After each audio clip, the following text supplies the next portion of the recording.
ating warm bean. So, dito tayo ngayon maglalagay ng mga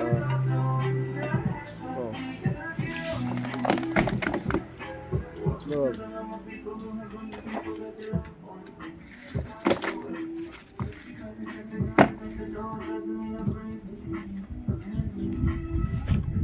Nabubulok yan sa ating warm bean.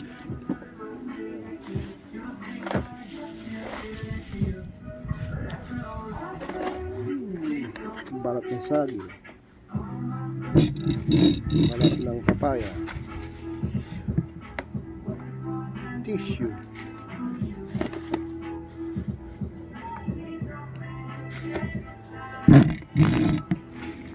itlog,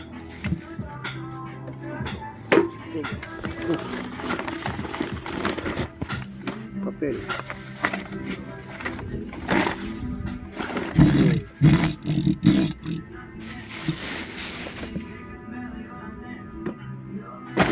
papel,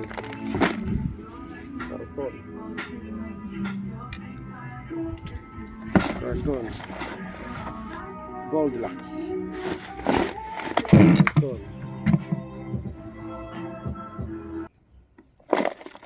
damo, damo,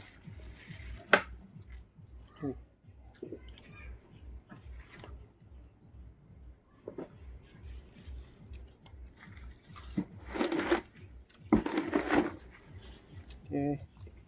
Ano mo? Okay. Damo. Bakit nabubulok? Lagyan natin sa ating warm bean. Yan. So, lipat tayo doon sa ating mga nabubulok. Na pinabubulok. Nakakainin ng ating warm. So, dito meron na akong mga nabulok. Kukunin ko na. Ito yung mga may karton, diba? Mga balat na luha, karton. So ito plastic, di kasama. Aluminum foil, hindi kasama yan. Nasa hindi siya nagbulok. Ito nagbulok. Oh, ito na yan. Karton. Stick na kahoy, pwede yan.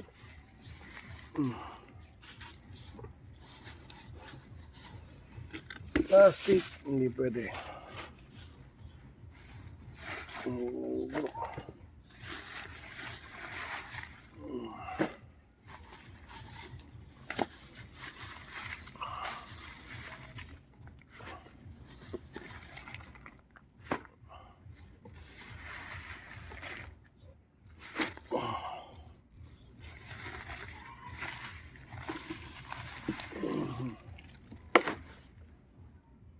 Okay.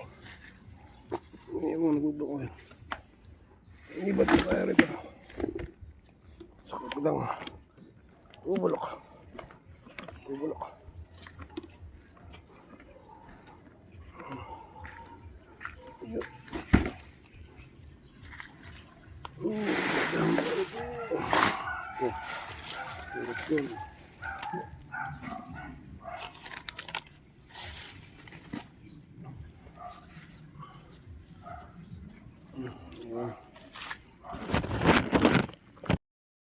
So, ito na mga pinagbalatan galing sa kitchen. Lagyan natin dito sa lalagyan ko. Yan. So, kita nyo na. It's scrap. Scrap. Nagbalat ako ng mangga. So, yung balat ng mangga, kunin natin. Lagay doon. Ihalo natin doon ang balat ng mangga. At meron na rin ako naipon. Kita nyo naman. Dito, ano ba to? Meron tayo paper towel, egg shell, onion skin, garlic skin. Okay, so ito ngayon ang nalagay sa ating warm bean. Huwag lang kayong maglalagay ng katulad nito, bone. So pag may bone, pwede siyang pasukin ng mga daga o ng mga ibang predator. So huwag kayong maglalagay ng mga bones o laman, fish, like that. Huwag na. So, hiwalay po natin yan. Nakahiwalay po ito. Hiwalay. Separate. Separate the bone in the warm bean. Dog lang yun. Dog. Okay, so, let's go sa ating warm bean. Warm bean. Let's go. See? You see Siksik is looking. And Casper is looking. Ba't kayo sa warm bean? Warm bean. We're going to warm bean. Okay. So, nandito sa garden ko ang warm bean. Yan yung lugar niya. Kasi alam siya ng kamyas. So, ito.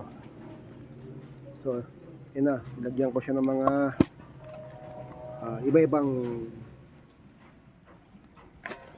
mga dirty leaves, stem, anything na mabubulok. So, ayan siya. Tissue paper. Okay, yan. Okay, cover lang natin. Yan, may cover siya ngayon. Cover ang ating warm bean. Ito na po yung ating mga kitchen scrap. Okay. Ayan yung ating mga kitchen stuff. So, yung mga pinagbaratan ulit. Lagyan natin dun sa ating nilagyan. Ito, pinagbaratan ng sayote. Balat ng lemon. Balat ng sibuyas. Oops, may bawang pa. Pwede pa yan.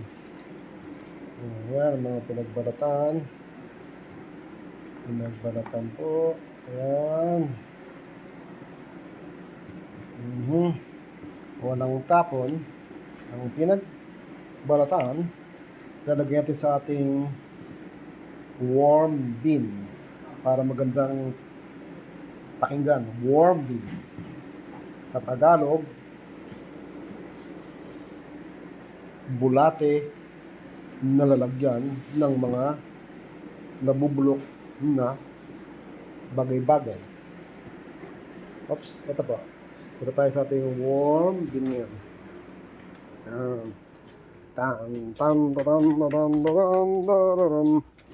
Kami sa aming warm bean. So, yun na yung ating warm bean. Oops. So, meron siyang takip at meron akong shells na ihahalo. So, yan yung ating warm bean. Ayan.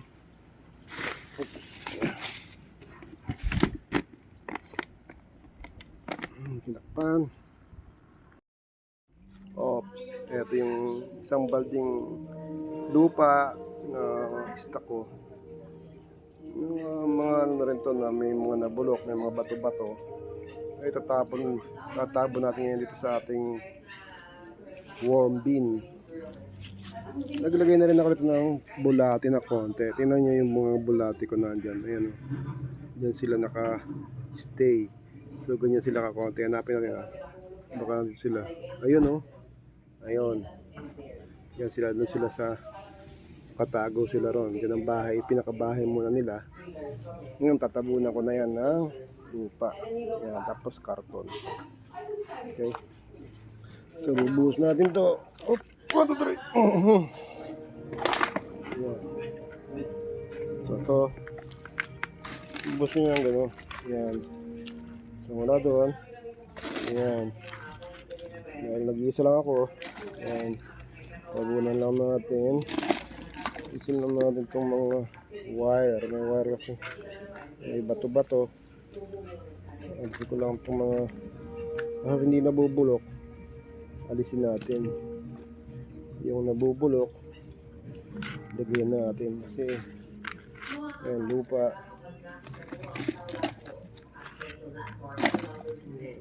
Ayan. May bato. Bato-bato.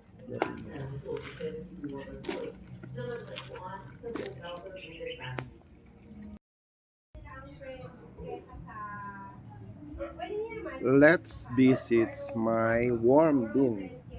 Bisitahin natin ang ating bahay ng bulate na ginawa 5 araw na nakakaraan. So ito ngayon. Ito na yung ating warm bin. Ito na itsura. May takip tayo ng nasa ilalim tayo ng puno sa nasa gilid ng bahay ng bakod. So itong lugar na to, tingnan nyo, meron siyang shade ng mga bamboo at tabi ng pader na may shade. Malamig ang lugar na ito dahil ayan. So ayan siya. Nasa ilalim siya ng puno ng kamyas at puno ng mulberry. So bibisitahin natin ngayon ang ating mga alaga. Ano na ba yung itsura dahil umulan kagabi. So medyo malakas ang ulan kagabi. Ito. So meron siyang takip na tapos oops, ayan na sila. Meron sila ritong ayan. Ayun sila oh. Ayan. May mga umakyat dito na worm. Dahil siguro medyo nag-ferment yung mga bulate natin. So dito sila, umakyat sila rito. So hindi natin alam ang kanilang mga habit, bakit sila nandito ngayon. So ito ngayon, ibalik natin sila sa kanilang bahay. So ito sila, ayan oh. Kung makikita nyo, ayan oh, nasa ibabaw sila ng karton ngayon dahil ayan. So ayan, ilagay mo natin dito ang plastic na ito para ibalik natin ng mga yung bulate. So nandito sila ngayon sa ibabaw ng box dahil siguro masyadong mainit ang loob ng box. Basta natin yung loob. So ayan, tinakpan natin ng konting lupa. Ang ilalim niyan puro mga nabubulok na bagay. So ayan. So ayan, ito yung mga ano natin. Support the ating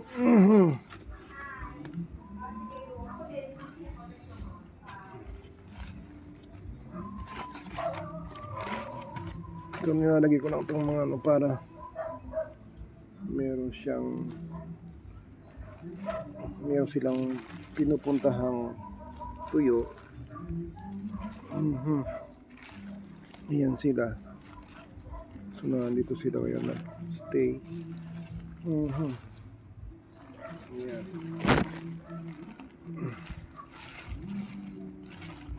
So balik lang natin ganon.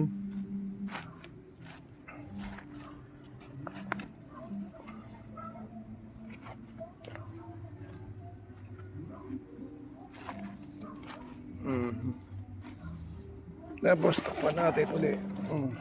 Ayan.